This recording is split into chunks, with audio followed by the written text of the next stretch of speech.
Hello students, मैं धर्मेंद्र आप सभी के सामने एक बार फिर से नया वीडियो लेकर हाजिर हूँ। पिछली वीडियो में हमने संघवाद के बारे में चर्चा की थी। आखिर संघवाद होता क्या है, उसके बारे में हमने चर्चा कर ली थी। संघवाद की डेफिनेशन क्या है। ये वीडियो का सेकंड पार्ट रहने वाला है, ठीक है। अगर आपने अभी तक पहला वीडियो नहीं देखा है तो पहले वीडियो को जाकर देखें, जिससे कि आपको ये वीडियो अच्छे से समझ में आएगी। वीडियो को लाइक कर दें ज़्यादा से ज़्यादा, और चैनल को सब्सक्राइब कर लें, शेयर कर दें वीडियो को, ताकि आपके और भी भाई बंधु हैं वो इस वीडियो को देख सकें। तो एक बार थोड़ा सा रिवाइज़ कर लेते हैं पिछली वीडियो को। देखिए, मैंने बताया तो आपको संघीय व्यवस्था कैसी होती है। संघीय व्यवस्था दो स्तर या फिर दो से अधिक स्तरों वाली हो सकती है, जैसा कि भारत के अंदर आपको देखने को मिलेगा। जैसा कि कनाडा है, अमेरिका है, ब्राज़ील है, रूस है, भारत है, पाकिस्तान है, ऑस्ट्रेलिया है। इन देशों में संघीय व्यवस्था यहाँ पर है। तो मैप में एक बार फिर से मैं आप सभी को दिखा देता हूँ कि कौन कौन से देश में संघीय व्यवस्था है। देख सकते हैं आप, ये वर्ल्ड का मैप, विश्व का मानचित्र आपको यहाँ पर दिखाई दे रहा है, जिसमें कनाडा है, जिसमें संघीय व्यवस्था है। मैं यहाँ पर कलर चेंज कर लेता हूँ थोड़ा।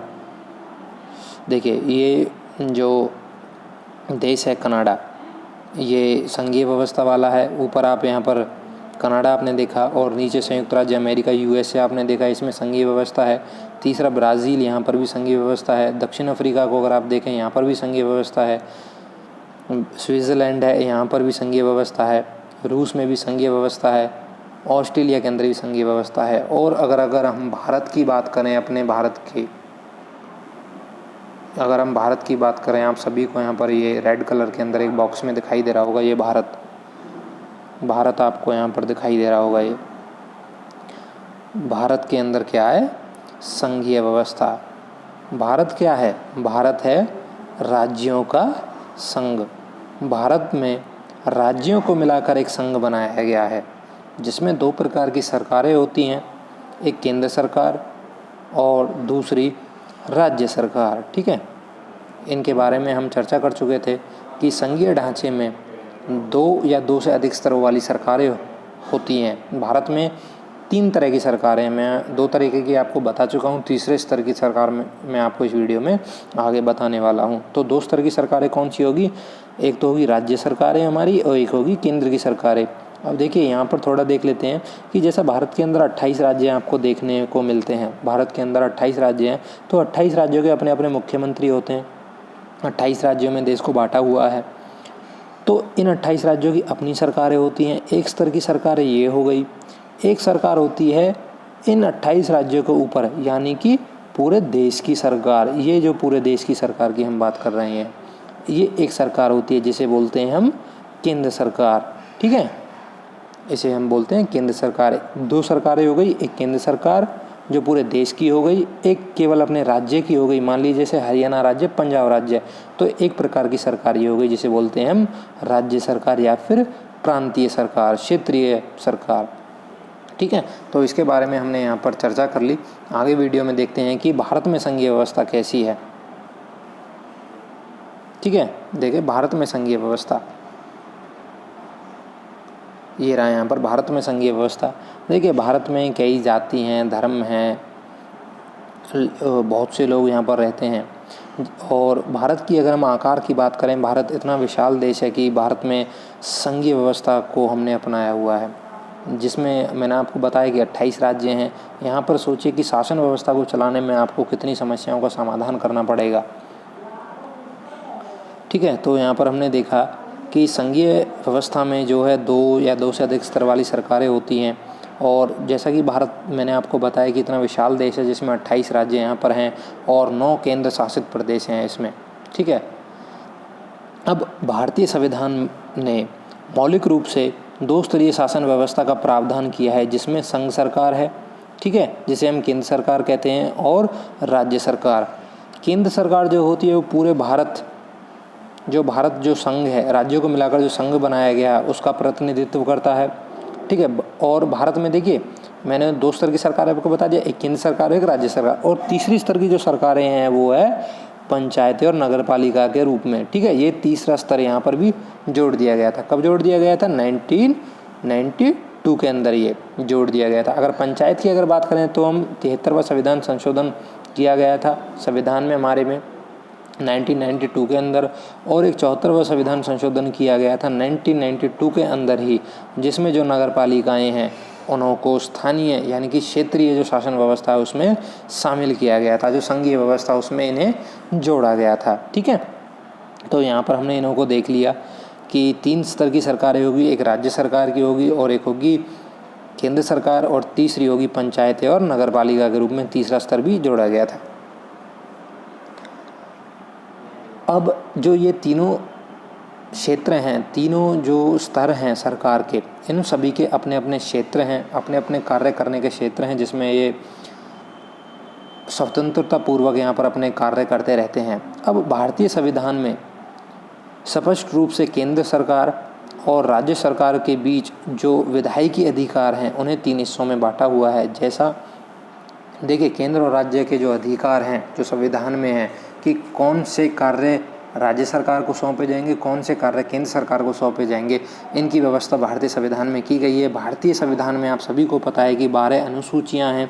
ठीक है, जिसमें 7वीं अनुसूची है, जिसमें 3 अन्य सूचियाँ हैं, उनके बारे में हम चर्चा करते हैं, जिनमें केंद्र और राज्यों के बीच में जो अधिकार हैं उनको बांटा गया है। देखिए, ये 3 सूचियाँ इस प्रकार हैं। पहली सूची देखते हैं, संघ सूची। इसमें जो विषय होते हैं, संघ सूची के अंदर जो विषय होते हैं उसमें जो केंद्र सरकार हमारी होती है, जो भारत की सरकार होती है, वो कानून बनाती है भारत के लोगों के लिए, जिसमें कौन कौन से अधिकार हैं उसके। जैसे विदेशी मामले हो गए, यानी कि जो विदेश से अगर किसी के साथ विदेशी व्यापार करना है, विदेशी बातचीत करनी है, विदेश से कोई चीज़ भारत में मंगानी है, या कोई रक्षा सौदा है, या किसी प्रकार की कोई चीज़ें हैं, वो केंद्र सरकार के पास होंगी, विदेशी मामले। ठीक है, बैंक के जितने भी मामले होंगे, संचार के हमारे जो टेलीफोन वगैरह हैं, टावर वगैरह हमारे लगाए जाते हैं, वो केंद्र सरकार के उससे लगाए जाते हैं। मुद्रा, मान लीजिए, देखिए आपने सभी ने देखा होगा, देश की एक मुद्रा होती है, देश की मुद्रा होती है, राज्य की कोई मुद्रा नहीं होती। तो यहाँ से देखिए, जो मुद्रा है वो किसका विषय है, संघ सूची का विषय है। और संघ सूची का विषय किसके अधिकार क्षेत्र में आता है, केंद्रीय सरकार के क्षेत्र में। ठीक है, और राष्ट्रीय महत्व के विषय। ठीक है, ये जो देश के महत्व के जो विषय होते हैं वो केंद्र सरकार के अधिकार क्षेत्र में आते हैं। अब जो ये नीतियां हैं, जो ये क्षेत्र हैं, इसमें करीब 100 विषय हैं। 100 क्षेत्र ऐसे हैं जिसमें केंद्र सरकार को कानून बनाने का अधिकार है। ठीक है, 100 क्षेत्र हैं जिसमें कानून बनाने का अधिकार केंद्र सरकार को है। ठीक है, केंद्र सरकार इसमें कानून बना सकती है, राज्य इसमें कोई दखल नहीं कर सकता है। ठीक है, यहाँ पर लिखा भी हुआ है कि संघ सूची में वर्णित विषयों के बारे में कानून बनाने का अधिकार सिर्फ केंद्र सरकार को है। ठीक है, केंद्र सरकार इन विषयों पर कानून बना सकती है। जबकि राज्य सूची की अगर हम बात करें, जैसे पुलिस हो गया, व्यापार हो गया, वाणिज्य हो गया, कृषि हो गया, सिंचाई हो गया, यानी कि जो प्रांत की या स्थानीय महत्व के जितने विषय हैं, इन सभी के बारे में कानून बनाने का अधिकार किसको होता है, राज्य सूची को। इसमें वर्तमान की अगर हम बात करें तो 61 इतने विषय हैं, 61 जो क्षेत्र हैं उनमें राज्य सरकारों को कानून बनाने का अधिकार यहाँ पर दिया गया है। केंद्र इसमें किसी प्रकार की कोई दखलंदाजी नहीं कर सकता। ठीक है, और तीसरी बात करें हम समवर्ती सूची की, इसमें कौन कौन से क्षेत्र आते हैं, जिसमें शिक्षा का हो गया, वन हो गया, मजदूर हो गया, संघ हो गया, विवाह होगा, गोद लेना या उत्तराधिकारी जैसे विषय हो गए जो। ठीक है, इन दोनों के अंदर देखिए समवर्ती सूची इन दोनों से डिफरेंट है।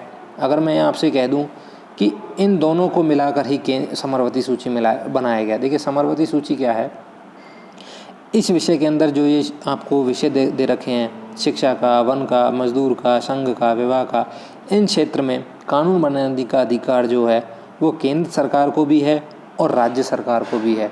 दोनों इस विषय पर कानून बना सकते हैं जो समवर्ती सूची के अंदर आते हैं। लेकिन अगर कई बार ऐसा होता है कि केंद्र सरकार अपना कानून बना देती है, राज्य सरकार भी अपना कानून बना देती है, जो कि समवर्ती सूची के अंदर आता है। तो जो कानून होगा, जो प्रभावी कानून होगा, वो कौन सा माना जाएगा, केंद्र सरकार का। अगर राज्य सरकार का कानून है तो वो उसी समय पर वहाँ पर ख़त्म हो जाएगा। लेकिन अगर राज्य सरकार का कानून नहीं बना है तो केंद्र सरकार का कानून मान्य रहेगा। अगर केंद्र सरकार ने कोई कानून नहीं बनाया है तो जो राज्य सरकार के द्वारा जो कानून है वो लागू होगा। ठीक है, तो ये व्यवस्था है समवर्ती सूची के अंदर। तो भारत के अंदर संघीय व्यवस्था इस प्रकार से चलती है। ठीक है, हमने यहाँ पर देख लिया कि भारत में किस प्रकार से संघीय व्यवस्था को बांटा हुआ है। अब संघीय व्यवस्था कैसे चलती है, ये आप भारत का यहाँ पर मानचित्र देख पाएंगे। 1947 का भारत है, लेकिन अगर आज का भारत आप देखेंगे तो आप उसको देखकर काफ़ी चकित रह जाएंगे, क्योंकि जो राज्य आपको आज यहाँ पर दिखाई दे रहे हैं, यहाँ पर देखिए जो राज्य आपको जैसे दिखाई देने को मिल रहे हैं, असम आपको आज दिखाई देने को मिल जाएगा, उड़ीसा मिल जाएगा, हैदराबाद कोई प्रांत आपको आज देखने को नहीं मिलेगा, मध्य प्रांत नाम की आज कोई चीज़ है ही नहीं। देखिए ठीक है, ये चीज़ें आज आपको यहाँ पर देखने को मिलेंगी। आपने कभी सोचा भी है कि बम्बई भी कोई प्रांत होगा? देखिए बम्बई भी एक प्रांत था जिसको बांटकर इसमें से महाराष्ट्र और गुजरात नाम के 2 प्रांत बना दिए गए थे। ये बात कर रहे हैं हम कब की? जब भारत आज़ाद हुआ था तब का ये मैप आपको देखने को मिलेगा। देखिए मद्रास, आपने मद्रास सुना होगा, लेकिन आज मद्रास कोई जगह है ही नहीं, आपको देखने को नहीं मिलेगा। मद्रास राजधानी है किसकी? चेन्नई की। तो काफ़ी जो राज्य हैं उनको बदला गया है, उनकी सीमाओं में बदला गया है और उन्हें कुछ क्षेत्रों को मिलाकर एक बड़ा राज्य बना दिया गया है। तो देखते हैं कि संघीय व्यवस्था कैसे चलती है, ख़ास तौर पर भारत में। जैसे भारत में अगर हम देखें कि भारत में इतने राज्य हैं, 28 राज्य हैं और 9 केंद्र शासित प्रदेश हैं और सबकी अपनी अपनी भाषाएं हैं, बोली हैं, अपने काम करने के तरीके हैं, अपनी सांस्कृतिक अपने जितने रीति रिवाज हैं वो सबके अलग अलग हैं। तो भारतीय इतना बड़ा देश है, तो इसमें संघीय व्यवस्था को चलाने में कितनी परेशानी आपको आएगी, आप ये महसूस इसी बात से कर सकते हैं कि मान लीजिए अगर मुझे हरियाणा से मुझे पंजाब जाना पड़ेगा तो वहाँ पे पंजाबी भाषा मुझे देखने को मिलेगी। अगर मैं पंजाब से नीचे आता हूँ साउथ में, साउथ इंडिया में, अगर मैं आता हूँ चेन्नई में, मान लीजिए कर्नाटक में आता हूँ मान लीजिए, तो वहाँ पर मुझे तमिल भाषा देखने को मिलती है। तो भारत विविधताओं वाला देश है। आगे हम चैप्टर पढ़ेंगे लोकतंत्र में विविधता। तो भारत विविधताओं से भरा हुआ देश है। अब देखते हैं भाषाई राज्य। भारत में भाषाई आधार पर राज्य बनाए गए थे, जिसमें सबसे पहले 1953 के अंदर आंध्र प्रदेश को बनाया गया था। अब देखिए 1947 का लोकतंत्र की राह पर आपने देखा, भारत का 1947 का मैप आपने देखा, लेकिन अगर आज 2017 का मैप अगर आप देखें, ये 2017 मान लीजिए वर्तमान मैप हमारा है, अगर आप इसमें देखें जैसा मैंने आपको दिखाया था अभी बम्बई का प्रांत, आप बताइए कोई बम्बई प्रांत आपको यहाँ पर दिखाई देने को मिल रहा है? नहीं मिल रहा है, बल्कि यहाँ पर महाराष्ट्र आपको दिखाई देने को मिलेगा, जिसमें महाराष्ट्र और बम्बई में से गुजरात को बना दिया गया था। ठीक है, जब भाषाई आधार पर राज्य बनने शुरू हो गए थे। आपने देखो यहाँ पर नहीं देखा होगा आंध्र प्रदेश, आपने देखा था मद्रास, आपको यहाँ पर मद्रास देखने को मिल रहा है कहीं? बिल्कुल नहीं मिलेगा।